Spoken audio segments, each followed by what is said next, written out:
дуруд бинандаи азиз, нашри навбатии токшоу рости гап аз Азия+ тақдими шумоаст. Мавзӯи маориф, пешрафти маориф, мавзӯи пардохти маблағҳо, мавзӯи ҷамъоварии пул барои ин ва он, хуб мавзӯи таъсири ҳамин раванд ба раванди таҳсил ё процесси таҳсил суҳбат мекунем. Ва як саволе ки воқеан ҳам дар зеҳни бинандаи мо пайдо мешавад ҷавоб диҳем ки худи ҳамин ҷамъоварии маблағ, ин процесс аз кай пайдо шуд дар соҳаи маорифи мо? маблағситонӣ ва ё маблағгирӣ дар муассисаҳои таълимӣ дар доираи қонунгузории ҷумҳурии Тоҷикистон маблағе ки аз даст ба даст дода мешавад қатъиян манъ аст. ин қонунгузории ҷумҳурии Тоҷикистон манъ кардааст. вале як чиз бояд таъкид кунем ки дар доираи қарори ҳукумати ҷумҳурии Тоҷикистон дар бораи маблағгузории сарикасӣ ки имрӯз дар муассисаҳои таълимӣ ҷорӣ аст, кумитаҳои падару модарон муассисаи таълимӣ ҳуқуқ дорад ки ба хотири ба роҳ мондани дарсҳои иловагӣ, ба хотири ба роҳ мондани кӯмак ба муассисаи таълимӣ дар доираи қароре ки шӯрои падару модарон мебарорад,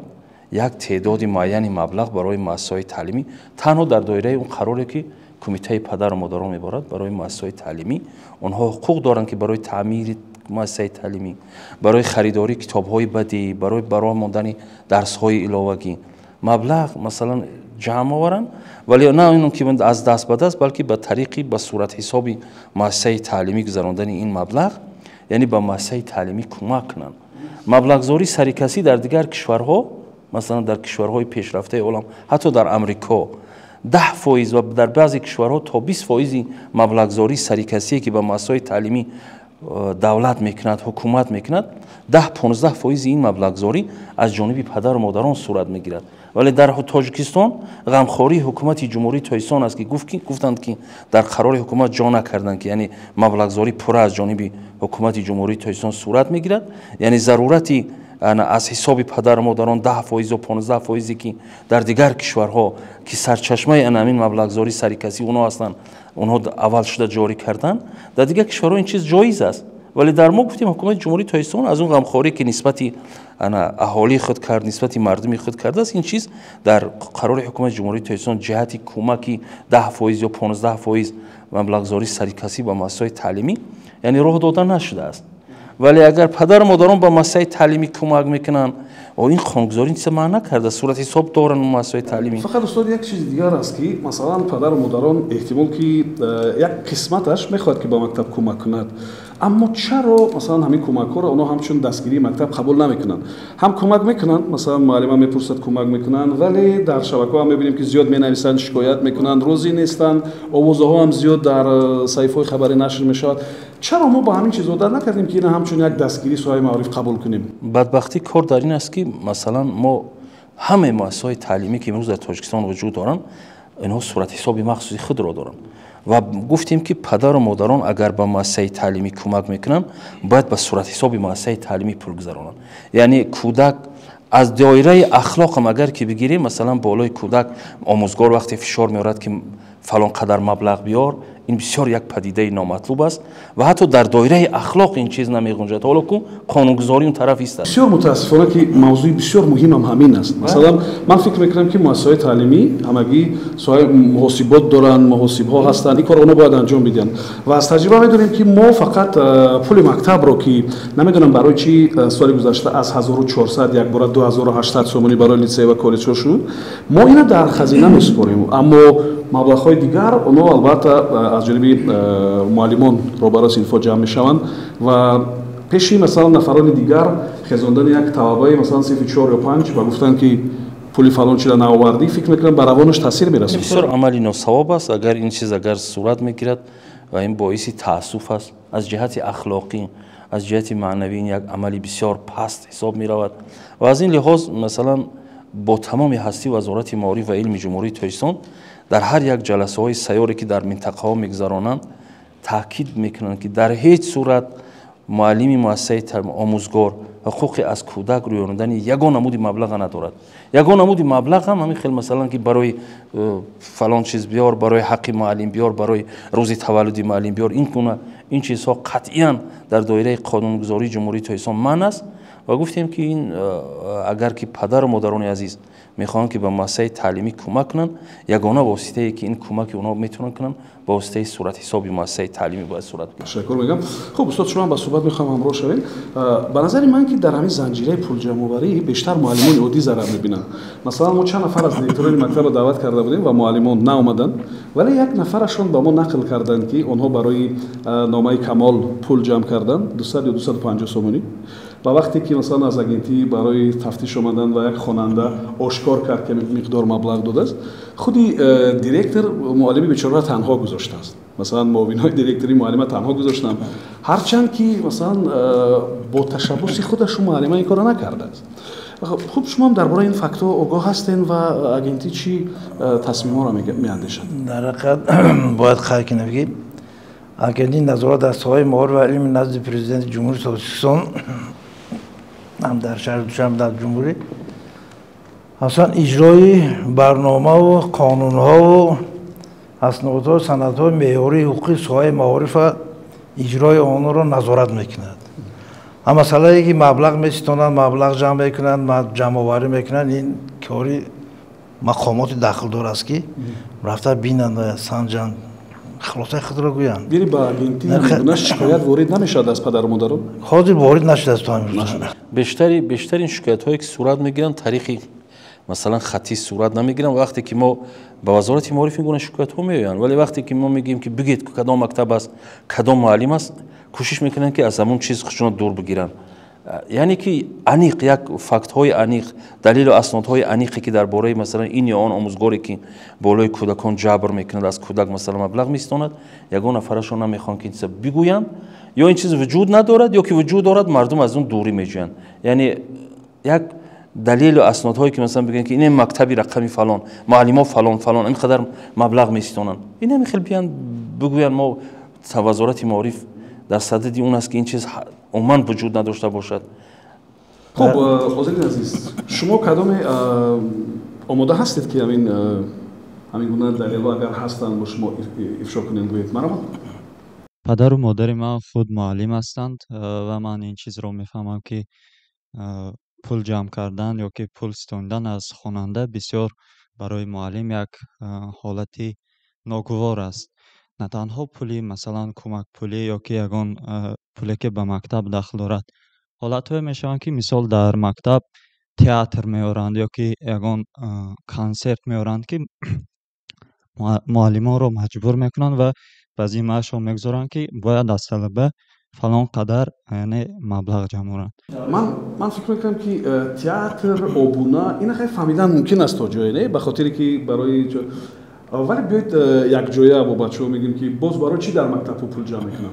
مثلا کی میدونن برای چی جمع میکنن؟ خطا نکنم نایه فردوسی رقم 126 دو نفر را میدونم که همکاری من هستند، پسرای همکاری من هستند. خب آنها گویم که از پدر دور هستند، اما سربانی اویلشون مادرشون است. مادر که با یک مشقت مبلغ جمع میکنه و همین سال آخر همین سال 70 سومن سری دو خواننده پولی با قول ریمونتی تعمیری مکتب. استاد من میخوام شما با صحبت رو شما نظر شما چی است وابسته به همین حالت؟ به هر صورت ما تا آخر نفهمیدیم که همین روند از کی پیدا شد در معارف ما. اگنتی نظارت دسته‌های معارف با تمام آموزگاران مؤسسه میخورد و در آنجا پروتکل میشود آیدی حالت‌های کورپسیونی در مؤسسه تاکید میشود. وجه خیلی که همکاری ما امروز قید کرد تا امروز با اگنتی یگان حجتی عمیق دقیق وارد نشده است و اگنتی آماده است که در دوره وکالت‌های خود هنگام وارد شدن یگان عریضه از جانب والدین باشد، از جانب شخصیت‌های دیگر باشد، آماده است که کاربری نماید و به مقامات داخلدار که وابسته به حالت کورپسیونی سر و کار میکنند با آنها در جواب مکتوبی جوابی گرداند و نسبت این حالت‌ها چاره‌های قطعی اندیشند. یک چیز بسیار نازک است استاد، وقتی که مثلا نماینده‌های دیگر سمت‌ها را با قلابی و با پاره دستگیر میکنند، مردم به این حد دلسوزی نمیکنند وقتی که معلم دستگیر میکنند و این همگی در این باره صحبت میکنن، همگی میگن که бечора муаллим ёки масалан дар вақте ки мо пурсиш гузарондем вобаста ба ҳамин барнома ки шумо чанд пул додед ҳам дар телеграм буд ҳам дар инстаграм ҳам дар саҳифаҳои иҷтимоӣ хуб аз 50 сомонӣ зиёд буд барои таъмир барои аттестат 100 150 200 250 сомонӣ яъне ки мардум назари худро гуфтанд ва ҳам дар шарҳҳо вақте ки ман хондам пеш аз ин барнома чанд нафар навиштанд ки шумо фақат дар бораи муаллимон суҳбат мекунед бечора муаллимон маошшон кам аст шумо дар бораи дигарон суҳбат намекунед яъне ки як мавзӯе аст ки агар дар борааш бигӯӣ ин гуна назар дорад мардум агар нагӯӣ як соҳаи бисёр муҳим аст ростӣ дигар як ҳолате аст ки хабарнигоро ва доираҳои журналистӣ ҳам намедонанд чӣ кор кунанд ростӣ бародаро гуфтанд ки барои таъмир гирифтасан барои ин гирифтасан барои он гирифтасан ман як чиз қайд мекунам ки ин аз надонистани ё аз паст будани сатҳи дониши ҳуқуқи падару модар аст ки падару модар намедонад ки дар таълим ройгон аст не оно медонанд вале вақте ки писарашон меояд мегӯяд ки дада то 50 сомонати ман мактаб намеравам як ҳолате ки масалан ҳангоми муроҷиат кардан дуруст номи муассисаро гирифтан дар кор ина яке аз сабабҳое ки мо дар пеш қайд кардем дуруст ва аниқ пешниҳод накардани ҳамон аризаи волидайн аст ман намедонам мега додари ман кадом боғча меравад вақте ки муроҷиат мекунед ё ки шикоят мекунед дуруст аниқ дақиқ пешниҳод кардан дар кор ки агенти назорат дар соҳаи молӣ вазорати молӣ чораҷӯӣ намояд нисбати он вақте ки пешниҳод мекунед номи муассиса номи роҳбари синф ё ки номи директор гуфта намешавад ё ҳолат ҳеҷ гуфта намешавад агар як ҷиноят ё ки як пулситонӣ ду пулситонӣ се пулситонӣ ба назар расад ин омода дақиқ гуфта мешавад лекин агар фарогир бошад мардумо меҳаросад аз худаш аз ояндааш ки як ду не шумо рад накунед ҳамаи шумо хештабор доредтон ва медонедтон ки чандин бачаҳои шумоам аз хештаборотон пул бурда метиҳанд лекин намегӯедтон ва мега ки бояд дақиқ гап занед дақиқ гап задан ин аллакай медонед ба сари худат бало харидан аст вақте ки шумо мақомотҳои дахлдор ҳамин назоратҳои пурзур кунед ҳамун пулситонӣ нест мешавад ва ҳамун пулситонӣ агар ки бошад тариқе ки мана устод гуфтанд ки агар ба ҳамун фонде ё ки ҳамун суратҳисоби мактаб агар дақиқ супоранд ин гап аллакай проблема намешавад лекин ин проблеми ҷомеаш аст ва ин проблеми доғи рӯз аст ина агар ки мо гӯем ки ту хез бояд гап зани ки куҷо ва чӣ хелин ва дар куҷо ва соати чанд ва акид ин хел гуфтан мумкин нест ин хел гуфтан дар ҳолате мешавад ки фарогир набошад ҳамин проблема ин фарогир аст ва шумо вазифадоро бояд ки ҳаминро назорат кунед боз ман аз шумо суол тиҳам ки ҳамин хел ҳолатҳо чандин бор рӯбарӯ шуда ё ки ҳамин ҳолатҳо ягон бор шуд ва шумо мегӯед ки ягон бор ба мо шикоят наомадааст лекин шумо худтон дар рафти тафтишот ё ки аз рӯе ки он назора мебаредтон ягон бор ба ҳамин ҳолатҳо рӯбарӯ нашудедтон ё ки ягон хештавори шумо пул набурдааст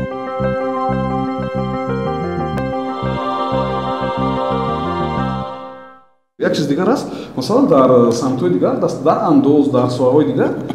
хариди контроли аст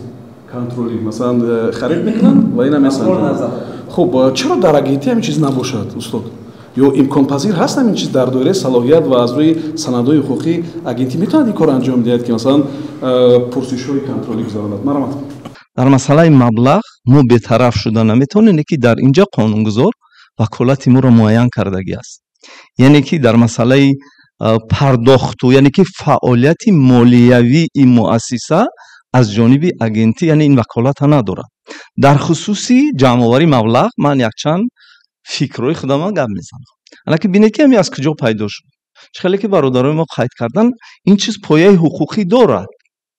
яъне ки қонунгузор барои субъектҳои раванди таълиму тарбия муайян кардааст ки хизматрасонии иловагӣ пулакӣ расонед дигар эҳсонкорӣ фақат проблема дар як чиз аст ҳамина дар шакли чорчӯбаи қонун ҷо накардем имрӯз чӣ хеле ки бародари мо қайд карданд сатҳи манамун маърифати ҳуқуқии мо ҳам падару модарон ҳам худи роҳбарони муассисаҳо дар дараҷаи зарурӣ қарор надорад барои ҳамин пеш аз ҳама муассисаҳое ҳаст муассисаҳои таҳсилоти умумии давлатӣ ҳастанд ки суратҳисоби махсус доранд ана ҳамин хизматрасониҳо тавассути хадамоти зиддинҳисорӣ яъне ки ҳар як миқдор пуле ки гирифта мешавад бояд ба мақомоти зиддинҳисорӣ мувофиқа карда шавад барои чӣ ҳамин қадар барои чӣ 100 сум барои чи 150 не барои чи 50 сум не яъне ин маблағ бояд асоснок бошад. ва як чизи дигар ман фикр мекунам ки шояд касе бо ман розӣ аст шояд шумо метавонед розӣ набошед ман фикр мекунам ки худи ҳамон будани маълумоти иловагӣ ё дарсҳои иловагӣ худи ҳамин чиз боиси он шудааст ки дар ин самт дар пулҷамъкунӣ як сардаргумӣ ба миён биёяд. шояд вақти он расидааст ки ҳамин маълумоти ё ҳамин дарсҳои иловагӣ аз миён бардошта шавад ҳар нафаре ки хоҳиш дорад алоҳида меояд назди муаллим бо ӯ шартнома мебандад маблаға месупорад ва гап дар ин аст ки роҳҳои гуногуни ҳамин супоридани маблағ вуҷуд дорад ва танҳо як дарси иловагӣ нест ин маблағе ки кумитаҳои падару модар ҷамъоварӣ мекунанд. инҷо мо гуфтем ки харидории китобҳои бадеӣ аст, инҷа таҷҳизонидани лабораторияҳо аст, таъмиру тармими муассисаи таълимӣ аст. яъне кӯмаки падару модарон ба муассисаи таълимӣ сурат мегирад ки ҳатто бояд ки худи хонанда бояд огоҳ набошад ки падару модари ман ба муассисаи таълимӣ кӯмак карданд. яъне ин чиз бояд устодам ҳамин аст. ман бисёр мехостам ки ба воситаи кумитаи падару модарон ба воситаи бигзор рӯҳбари синф бошад мо ҳамин гуна кӯмак кунем ки ба равони кӯдаконмон аз ҷиҳати масалан психология аз ҷиҳати рӯҳию равонӣ вақте ки бибинед ин бисёр як амали бисёр ҳатто таҳшатнок аст мегӯем ки вақте муаллим вориди синфхона мешавад ва аз хонанда пул мепурсад. ман як сол шуд интизор мешавам ки дар мактаби мисол ман он ҷо хондам тамом кардам ҳоло донишҷӯ ҳастам ҳамун ҷо маҷлис шавад ман равам иштирок кунам кумитаи падару модарон ҳамун чиз баргузор намешавад аз ин ҷост ки восита худи кӯдак мешавад. агар ҳамун маҷлиси ҳамун кумитаи падару модарон доир шавад ҳадиақал дар як сол 2 маротиба ва дар ҳамин ҷо дар ҳамон кумита агар ҳамин масъаларо баррасӣ кунанду ҳал намоянд дар ин ҷо кӯдак восита намешавад дар ҷояш ҳал мешавад. аммо худи ҳамин кумита ки баргузор намешавад ва маълум аст ки кӯдак восита мешавад ки аз падар гираду аз падару модар аз оила бурда дар мактаб супорад. ман дар мавриди сину соли муаллимони ҷавон мегӯям шояд аксаран онҳое ки ба ҷамъоварии пул машғул ҳастанд кадрҳои нав бошанд барои ки худашонро дар ҳамин шароит бузург шуда хондан мутаассифона мо гуфтем ки ҳамин як асноде ки дар дасти мо вуҷуд надорад ки масалан дар ини он муассисаи таълимӣ ки пул ҷамъоварӣ вақте ки мо масалан ба муассисаҳои таълимӣ меравем шикоятҳои даҳонӣ мешаванд мерем ба унҷа вақте чиз мекунем падару модарон ҳамин чиза мегӯянд вале аниқ намегӯянд ки дар кадом муассисаи таълимӣ чӣ гуна сурат мегирад вале ин ҳеҷ ҷои пинҳон кардан нест ва ин мо мегӯем ки дар ҳақиқат ин ҳамин чизҳо вуҷуд доранд мутаассифона. як чизи дигарро мехоҳам ки шумо рӯшанӣ андозем ё шояд аз меҳмонони дигари мо умуман мо таҳсили пулакӣ дорем ва бепул дорем ва қонунгузориам муайян кардааст ки то синфи ну ба фикрам ҳатман ройгон умуман биёд як шарҳ бидед ки ҳамин таҳсили пулакӣ аз бепул бо кадом хусусиятош фарқ мекунад. моддаи 41 конститутсияи ҷумҳурии тоҷикистон кафолат метиҳад таҳсилоти ҳатмии асосии ройгонро барои ҳама шаҳрвандони тоҷикистон ва ҳатто барои онҳое ки тоҷикистонро ба ҳайси кишвар масалан як кишвари озоду мустақил масалан интихоб мекунанд меянд ба меҳмонӣ меянд ва фарзандони онҳо инҷо таҳсил мекунанд барои онҳо ҳам кафолати бепул яъне ройгон хондан кафолат дода шудааст. яъне то синфи 9 таҳсилоти ҳатмии асосӣ аст ройгон аст ва ба ғайр аз ин муассисаҳои таълимие ҳастанд ки муассисаҳои таълимии ғайри давлатӣ ҳастанд хусусӣ ҳастанд ва дар ин муассисаҳои таълимӣ албатта таълим тариқи ройгонӣ балки тариқи маблағ сурат мегирад шартнома сурат мегирад ва ин падару модарҳо ҳуқуқ доранд. тоҷикистон ҳамчун як кишвари демократӣ соҳиби истиқлол кишвари озод ҳар як падару модар ҳуқуқ дорад дар доираи қонунгузории ҷумҳурии тоҷикистон ки фарзандашро ба ини он муассисаи таълимӣ бисупорад. яъне қонуни ҷумҳурии тоҷикистон дар бораи маориф имконият медиҳад кафолат додааст ки муассисаи таълимиро падару модарон худашон интихоб мекунанд яъне мехоҳад ин душанбе мехонад мехоҳад меравад дар шаҳри бохтар мехонад. як чизи бисёр нозуки дигар аст ман мехоҳам ки аз нуқтаи назари агентӣ дар ин бора маълумот бигирем. хуб вақте ки мо ҳамин гуна пурсиша дар интернет пешниҳод кардем бисёро навиштанд ки мо ба дӯши омӯзгор масъулиятҳои зиёда бор кардем бечораҳо дар шанбегиаму дар ҷамъоварӣ масалан намедонам аскарбачаҳоаму дар хуб ким кадом як чорабиниҳои дигар ҷалб мешаванд. хуб назари шумо чӣ аст воқеан ҳам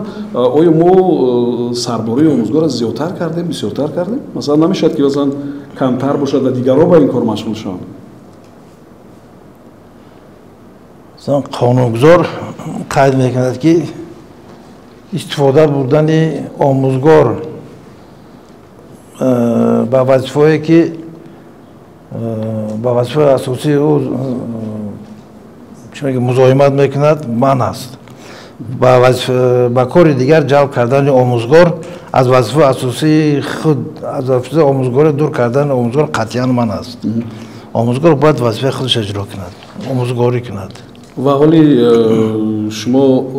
رد میکنید که اونا را ما سرباری دیگر بار کردیم به دوشون یا که هم خیلی هست؟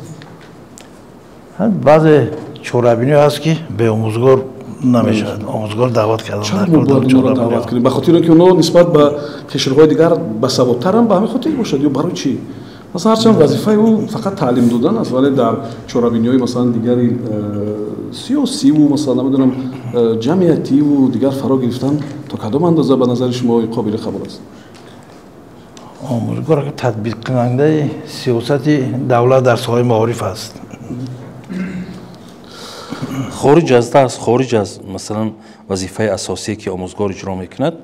مثلا با کارهای جمعیتی همچون اگیتاتور، همچون یک نفر زیایی جلب کردن آموزگار، این هیچ مشکلات ندارد. مثلا اگر آموزگار برد به اونجا مثلا با مردم صحبت کنه در اطراف سیاست دولت اگر داشته باشد و به همین خاطر همچون یک کادر، همچون یک نفری مثلا با معرفت، صاحب خیرات، دانشمند، زیایی، مثلا اگر که او را با کارهای جمعیتی جلب میکنیم، این نشانه اون است که او میتواند دیگران را از قفای خود ببرد، یعنی جلب دیگران را از قفای خود ببرد، جامعه را ببرد به پیش برد. از این لحاظ مثلا جلب آموزگاران به کارهای سیاسی، به کارهای مثلا ترغیب و تشویق کتاب، ترغیب و تشویق علم دانش، ترغیب و تشویق سیاست دولت، ترغیب و تشویق عقل و آداب و رفتار و گفتار نیک، پندار نیک و دیگر عملهایی که در جامعه صورت میگیرند، این یک عمل خیر است. اگر آموزگار همچون یک زیایی، همچون یک پیشبرنده مثلا سیاست حکومت، دولت، معارف مثلا اگر در جامعه اشتراک کند، اگر این چیز در دایره همون یک دوره معین صورت بگیرد، نه اینکه فشاری بسیار بالای آموزگار باشد. بسیاری در مورد مثلا نرخ اصلی اتستات، مثلا نامه کمال یا دیگر چیزا نمیدونن.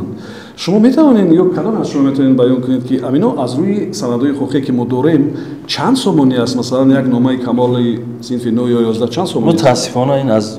از بی‌معرفتی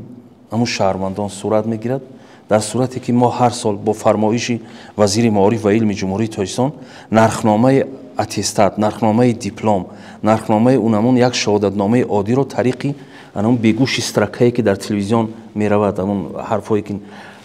طریق یک ماه آخر ما صورت میگیرد، هر روز نوشته میشد نرخ اتستات همین قدر سوم، نرخ دیپلم همین قدر، از همون دایره است، یعنی 10 درهم زیاد حقوق سپاریدن نیست. و بغیر از این در روزنامه آموزگار 2 مرتبه همین چیز نشر می شود، با حرفای کلان نوشته می شود نرخ اتستات برای صنف 9 همین قدر، برای صنف 11 ختم کننده صنف 11 همین قدر است. یعنی که معرفت در کار که اونا بخونن بفهمن نشه میشه. خب ولی به هر صورت اگر روزی بیان کنیم چی چقدر است نرخ برای بیننده؟ برای اتستات صنف 9 دایره 6-7 سوم صورت میگیرد، 6-7 سومانی صورت. بله، یعنی برای صنف 11 باز یک قیمت شاید 10 سومانی همین قدر است. یعنی اون دایره 100 سومن و 50 سومن 250 که امروز میگویند و چرا شهروندان عزیز به وزارت معارف و علم جمهوری تاجیکستان با همون فکت و دلیل هایی که دارن نمیان مراجعه کنن، هر روز شنبه قبولی وزیر معارف و معاونان وزیر معارف صورت میگیرد. اونها تمام شهروندان آزاد در یک شکل آزاد شهروندان رو قبول میکنند. خودی اثبات کردن یون که معلم این پول گرفته است بسیار دشوار است و یک شهروند عادی به داشتن مثلا دانش حقوقی بسیار دشواری میکشد برای این کار. خب اگر من برای فرزندم 250 سومان با آموزگار یا که با دیرکتور مؤسسه تعلیمی سپاریدم، چرا من نمیتونم بگم که مثلا من سپاریدم، من دادم من پول؟ چرا من گفتن نتونم؟ در اینجا نه تنها نداشتن مثلا دانش حقوقی شهروندان، از طرف دیگر تنها بودن همون قشری که پول رو سپردن نمیتوانند دیده میشود. مثال اگر در یک صنف 20 یا 25 خواننده تحصیل کند، 24 نفر و پول تعمیر از سپارت 20 سومانی 30 سومانی، برای اونها اونقدر پول نیست، ولی همون یک نفری که نمیتواند اون پول سپاریده، او خودش اگر من این پول نمیسپارم، من شرایط ندارم، من شکایت میکنم، همون 24 نفر والدین دیگر میگن نخواد برای همین 20 سومانی رفته شکایت کنی، اون سی آدم میاد مجبور میشه حتی قرض هم گرفته سپارد اون پول. این تعمیر و ترمیم از در مؤسسه تعلیمی صورت نمیگیرد، اینا کمیته های پدر و مادران این قرار میبرن که مثلا بیاد برای تعمیر مؤسسه تعلیمی، برای کمک مؤسسه تعلیمی همین قدر مبلغ جمع آوری کنیم. خاننده برای چی خواننده در اینجا چی دارد که مثلا یا که خودی پدر و مادری که امکانیت ندارد یا که یتیم است بی پرستار است اینجا هیچ من تخمین میکنم که استاد تخمین میکنم که اگر ناگزیر است مثلا جمع آوری چیزی یا مبلغی من بسیار میخواستم که معلمان از نقطه نظر انصاف مثلا ببینن که از یک خانه در یک مکتب 5 نفر میخونند یا 4 نفر میخونند یعنی که به حالت او وارد شوند اگر این درست است ولی در دایره یک نفر آموزگار در دایره یک نفر مثلا صنفخانه یا مؤسسه تعلیمی بها دادن به همه ساحه معارف از روی انصاف نیست مثلا شاید در یگان مؤسسه تعلیمی باشد معلمی که یگان چی بگیم اون صدقه پداگوژی کند مثلا همچون آموزگار نمیارزد با هم آموزگار گفتن حتی نمیارزد چنین عملی را از جانب او صورت میگیرد این معنی را ندارد که تمام ساحه معارف تاجیکستان همین گونه مثلا جریان میگیرد چیز ما مؤسسات نظارتی خیلی جدی از جانب وزارت معارف و علم جمهوری تاجیکستان صورت میگیرد حتی مشاوره های سیار وزارت معارف در منطقه دوردست کشور در قسمتی مثلا ناحیه‌های دوردست ولایت ختلان ولایت سو ناحیه‌های تابع جمهوری صورت میگیرن و همین مسئله اساسی اولی که ما سری اون مسئله مثلا رهبریت وزارت معارف اهمیت میده این مسئله قطعی یعنی دیواره گذاشتن یعنی بریر گذاشتن برای مبلغ ستانی و دیگر عمل‌های غیر قانونی است خوب بیاید یک نوار تماشا میکنیم یک جا و بعد اون یک سوالی بسیار مهم است که فکر میکنم که با نوبت با آن بعد جواب خواهیم گفت ما در کوچه ها از مردم پرسیدیم که شما برای چی پول میدید مرحمت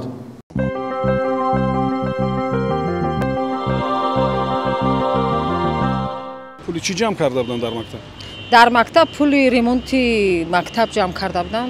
چند سومی بایدتان است با یادم است چند سوم 100 سوم برای تعمیر ремонти مکتب سوم دادن می شود 10 سوم یا 15 سوم تا 20 سوم تقریبا با از این لحاظ پول‌هایی که برای شکست ریخت مکتب یعنی که ماهانه تعیین کرده شده است برای ماهانه هم پول سپرده می شود با درباره مجله ها برای سپرده شدن где-то 1700 сомон что ли собрали 1700 сомон я не знаю куда они его девают на ремонт школы или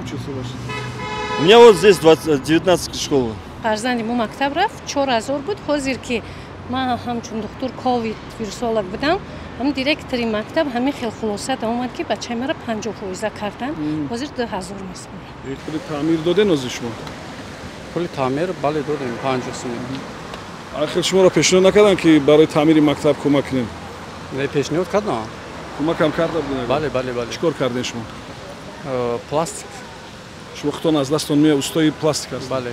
چسبوندین در مکتب نه چسبوندیم برده دادیم استوا خودشون تعمیر کردن سالانه شما سالانه چند سوم گم من 100 سوم 150 سوم میسپرم خلاص ای خیلی دیگه با پولی چی جمع میکنین پولی گازت میگم کتاب میگم آبونا بعضی ابونه ها هستن مثلا گازت و ژورنال و بعضی البته اینها خوبن برای تکمیل دادن دانش همون خوانندگان از یک طرف خوبن از یک بعضی انسان‌ها هستن که مثلا جای کار ندارن مشکل است برای آنها دریافت مبلغ برای این چیز و این همش فکر میکنم از خود همون والدین وابسته است حاضر همین چند سال بوده نشوندیم رستیکا برای که همشون و مکتوبای مخصوص میخونن مبلغشون و شرطنامه‌ای من به نظر شما والدین با مکتب کمک کنن این درست است یا که این خوب نیست امکان داشته باشن چرا نه کمک کردن ما وقتش میکردیم کمک مثلا چی کمک میکردید مثلا من اپای من شوهرشون وای داشتن تجارتی با مکتبی همین دولتی کامپیوتر می آوردن کمک میکردن از خریده می آوردن به خاطر بچه‌ها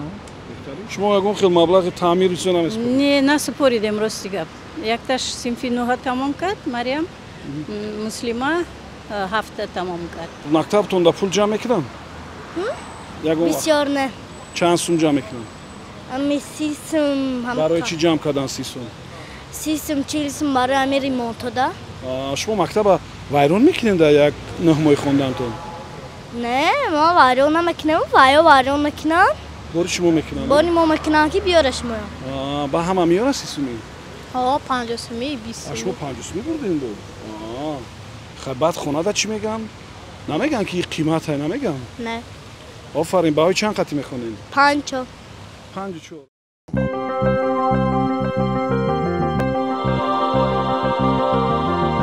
پرسش شما گذراندم در کوچه ها اکثریت مردها نخواستن که صحبت کنند همون نفرانی که پول میدن برای مکتب مردها هستند اونا در صحبت بدون میکروفون گفتن که بله میدیم اینه که من نمیخوام مرا ببینن فقط دیده باشید اگر چند نفر از زنها راضی شدن صحبت کنن من راستی نفهمیدم که برای چی یا شاید درسته که ظاهر گفت صاحبش همین باشد ما این چیزا باید قبول کنیم که در همه مکتب و در سراسر مکتب و هم در منطقه ها و هم در دوشنبه نه بس از اون که هم سر وزارت معارف اعلام می‌کرد هر سال شهرداری دوشنبه اعلام می‌کرد که در مکتب ها پول تعمیر جمع نشود از صنف یک سرکرده تا 11 پول جمع می‌شود از صنف یک کمتر از صنف 11 بیشتر حتی مثلا از 20 و 30 سر شود اگر تا 100 و 150 تا 200 هم جمع می‌شود این چیزا در همه مکتب ها هست ما بسیار خوب می‌دونیم شما هم خوب می‌دونید این چیزا باید قائل شویم اما برای تعمیر مکتب هم از جانب حکومت شهر نوئی ها مبلغ جدا می شود پس این مبلغ کجا می رود این گونه یک سوال هم پیدا می شود و همچنین در دانشگاه ها اگر به دانشگاه هم نگاه کنیم در دانشگاه ها هم برای فروختن کدام یک کلیدی امتحان ها که تا دیروز امتحان های ما چی بود تستی بود برای فروختن کدام یک کتابی معلم مجبور میکنن که هم استودنت ها هم دانشجویان و هم دیگر کیها خواننده های مکتب پول جمع کنن این چیز هست این واقعیت است این چیز ما باید قبول کنیم گپ در سری اون است که مثلا این پدر و مادرها که دعوا میکنن که من 20 یا 30 سوم برای مؤسسه تعلیمی برای فرزندی خودم دادم یک شما از روی انصاف به باب تیم برای فرزندش در دایره 3000 4000 سوم تلفن موبیلی میخرد که بجز ضرر به او بچه چیز دیگر نمیارد ولی همین که 20 سوم به مؤسسه تعلیمی سپارید داد و فیراتشون با آسمان این 20 سوم باشد این کروپسی است این چیز باید قبول کنید شما اگر که من همچون یک شهروندی تاجیکستان با مؤسسه تعلیمی یک مبلغی 20 یا 30 سوم میسپارم این مایه را ندارد که در تمام جا آوازه کنم داد و فریاد کنم که من با مؤسسه تعلیمی برای بچه خودم پول سپاریدم همون 20 سوم هم باشد برای یک نفر 20 سوم است اما از 200 نفری که مثلا در یک مکتب یا که از 700 نفری که در یک مکتبی خرد تحصیل میکنن حتی از 700 نفر بیشتر از یک مکتبی ما این خیلی در مؤسسه تعلیمی سمیت دارد دیرکتوری مؤسسه تعلیمی هر یک تنگه همین مبلغی که با صورت حساب میاد با کجا صرف میشود این نوشته میشود مثلا برای بالا برداشتن معاش آموزگار برای خریداری لابراتواریا برای خریداری تجهیزات های مکتبی برای تعمیر و ترمیم برای خریداری کامپیوتر واسطه نویدی برای همه این از جانب شهر و حکومت شهر نوئی ها مبلغ جدا میشه اون مبلغ کجا میره ما یک کشوری رو بروش هستیم گفتم من بالا تاکید کردم که امروز باز ضرورتی واقع میشه که مبلغ های زیادتر و مبلغ های دیگر برای مؤسسه همون مبلغ اگر بگید که مبلغی که از جانب شهر و حکومت شهر نوئی ها جدا میشه کجا میرود آیا انیق است که جدا میشد یا نه چون که از برای معین کردن این مبلغ در جمهوری تایسون اداره های مخصوصی هستند که هر یک تنگه اون حساب میکنن عموما استاد از حساب بودجه اگر حساب کنیم همه سالا چند فیصد بودجه واسه معرفی گپ در این که مبلغ زاری سری کسی است که به سر هر یک کودک مبلغ معین جدا میشود یعنی هر چقدری که تعداد کودکان مؤسسه تعلیمی زیاد باشند مبلغ ها در اون مؤسسه تعلیمی از جانب کمیته های مالیه و ریاست های مالیه زیاد جدا میشن برای مؤسسه شما گفتید که دلخواه دیرکتور مکتب سمیت دارد یعنی ولی اگر دلخواه پدر و مادر وارد شد به نزد دیرکتور مکتب و اگر گوید که همون سمیت خراجات پولی که ما جمع کردیم به ما نشون بدین اونا نشون میدن هر یک مبلغی که به صورت حساب مؤسسه تعلیمی وارد می شود در نزد راهبریت مؤسسه تعلیمی اون چیز در کدام مثلا کار مصرف شده است اون چیز قید می شود زیرا پدر و مادران بیشترشون رفتن میپرسن کمیته های پدر و مادران در نزد مؤسسه تعلیمی این سه درخواست میکنن که ما برای تعمیر مثلا حتی در بیشتر مؤسسات تعلیمی که همین چیز هست پدر و مادران خودشون مثلا هم رنگ و بار میخرن میارن اون سیمخانه رو خودشون یعنی اینسیاتیو برداشته خودشون تعمیر میکنن و یک چیز دیگر هم مشاهده کردم من راستی درباره همه مکتب ها نمیدونم لیکن درباره چند مکتبی که من میدونم مثلا رئیس کمیته پدر و مادران یک دوستی بسیار نزدیک روبر صنف است شما را این چیز به شبهه نمیاد من در بالا اشاره کردم که در صورت یک مثلا مؤسسه تعلیمی بها دادن به همه ساحه معارف از روی انصاف نیست بر صورت خود همین روند اینجا گفتیم که 20 سومونی پول ارزشی بسیار کم است و مردم 3-4 هزار سومونی اسمارت فون میخرن ولی مردم اصلا با شمار عمومی خوانندگان حساب میکنن، همون 20 تا با شمار عمومی خوانندگان ضرب میزنن و همین چیز مردم کمتر به شبهه میارد. ولی عموما اگر بگیریم ولی آنها از همین کمک نه همشون راضی هستند استاد. بعضیشون صمیمانه این کار انجام میدن، بعضیشون دستگیری زیاد میکنن، اما بعضیشون مثلا شکایت میکنن، راضی نیستن همین چیز. خب به نظر شما همین روند، همین ناراضی بودن والدین کی از میان میره؟ ما در خانه 2 کودک یا 3 کودک داریم و ببینید که هر سال ضرورتی واقع میشد که همون جاهای شکسته و پاره کرده فرزندان خودمون رو تعمیر کنیم. تصور کنید که در یک مؤسسه تعلیمی بیشتر از 1000 2000 3000 خواننده است. او مگر نمیشکند، او مگر ویران نمیکند، او مگر مثلا چیز نمیکند. یعنی ضرورتی واقع میشد که هر روز در مؤسسه تعلیمی تعمیر باشد، هر روز رنگ و بار باشد، هر روز یک جای شکسته را تعمیر کنید، یک جا را چیز کنید. لیکن یک وارینت دیگر است. من تخمین میکنم که اگر مدیران معارف، دیرکتوران مکتب در یک سال 1-2 مرتبه پدر و مادر را جمع کنند و وابسته به جمع‌آوری مبلغ حسابات بدهند پیش آنها، شاید همین گمان‌ها شبهه‌ها گم شود. من گفتم که در بلوک این مبلغ باید که مبلغ‌ها به واسطه صورت حساب وارد شوند و به واسطه کمیته پدر و مادر وارد شوند. این چیز است، یعنی که خودی مؤسسه تعلیمی، خودی راهبری مؤسسه تعلیمی تو آزاد حقوقی جمع‌آوری پول از پدر و مادران ندارد، قانونگذاری این اجازه نداده است. ولی در صورتی که در دیگر کشورها گفتیم که خودی همین مبلغ‌زاری سری کسی، یک قسمتی معینی مبلغ‌زاری سری کسی در همون کشورهای پیشرفته از جانب پدر و مادرها صورت میگیرد. حکومت جمهوری اسلامی اینجا مثلا غمخواری کرد با چیز همین چیز از بین برداشت در این چیز، ولی در دیگر کشورها این چیز وجود دارد.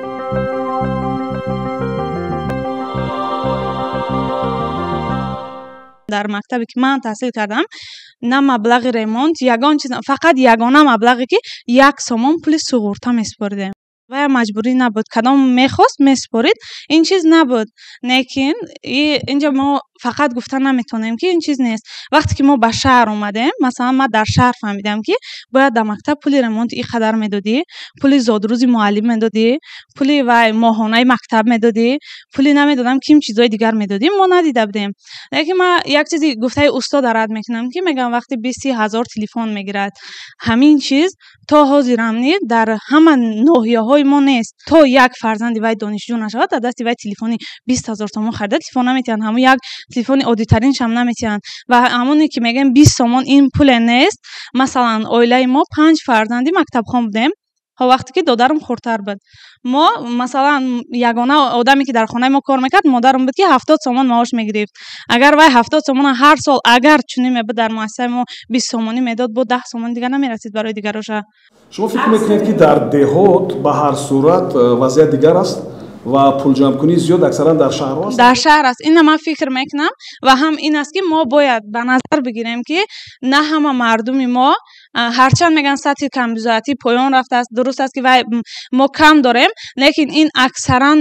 این گونه نیستند. همان 20 تومان برای اکثر مردمی مثلا دهات ناحیه‌ها و ارزش دارد. ما هم محکوم میکنیم، ما میگیم که همین مبلغ‌زاری مبلغ چینی باید نباشد. مؤسسه تعلیمی حقوقی مبلغ ستانی ندارد. ما اینو 10 بار تاکید کردیم، گفتیم که صورت حساب دارد فقط برای اون پدر و مادرایی که امکان دارن برن پول بسپارن، نبودارد امکان نسپارد. یعنی که